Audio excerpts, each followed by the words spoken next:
முடிஞ்சு போச்சு.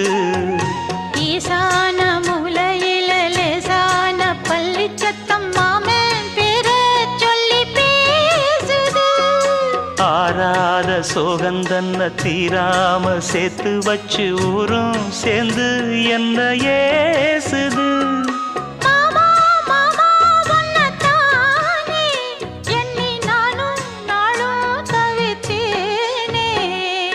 கூண்டுக்குள்ள என்ன வச்சு கூடி நின்ன ஊரை விட்டு கூண்டுக்குள்ள போனதென்ன கோலக்கிளியே.